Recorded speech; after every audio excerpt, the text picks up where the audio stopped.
దేవుని శుభవార్త విన్నారు. శుభవార్త అనగా మంచి వార్త. ఏమిటి ఆ మంచి వార్త?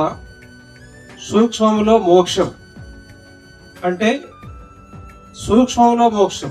యేసు ప్రభువు నమ్మితే చాలు పరలోకం. ప్రియులారా, మరి ఆ ప్రభువును ఎలా నమ్మాలి అంటే, మొట్టమొదట నేను పాపినని గ్రహించాలి. నా పాపముల కోసమే యేసు ప్రభువు మరణించాడని నమ్మాలి. ఆ ప్రభువు మన పాపముల కోసమే మృతి పొందెను అని నమ్మాలి.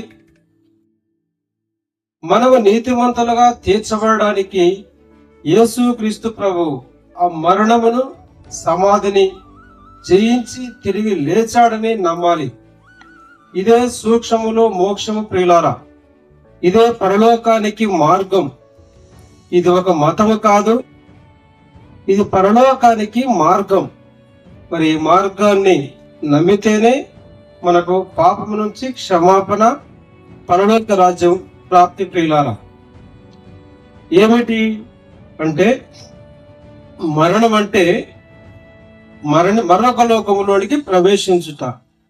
ఎందుకు ఈనాడు ప్రభువుని నమ్ముకోవాలి అంటే, ఒక ప్రభునే కాదు, ఎందుకు దేవతల దగ్గరికి, దేవుళ్ళ దగ్గరికి వెళుతున్నారు అంటే, వారికి పాపదోషం ఉన్నది, అవి తీసివేసుకోవాలని నదులలో మునుగుతున్నారు, పుణ్యస్నానాలు చేస్తున్నారు, తీర్థయాత్రలు చేస్తున్నారు, జపాలు తపాలు చేస్తున్నారు. ఎందుకు అంటే, మనలో పాపం పోగొట్టుకుంటేనే ఆ స్వర్గమా, మరి ఆ వైకుంఠమా, అదే పరలోకమా, అక్కడికి వెళ్ళగలమని నమ్ముతారు. ప్రియులారా, అట్లయితే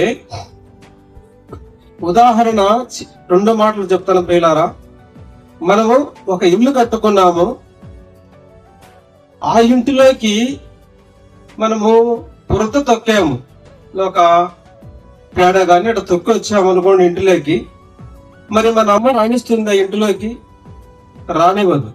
ఎందుకు? మన కాళ్ళకు మురికి అయింది కాబట్టి. ఆ మురికి కడుక్కుంటేనే అమ్మ ఇంట్లోకి రానియగలదు. అట్లయితే ప్రియులారా, ఈ పాపలోకములో మనం జీవిస్తున్నాం.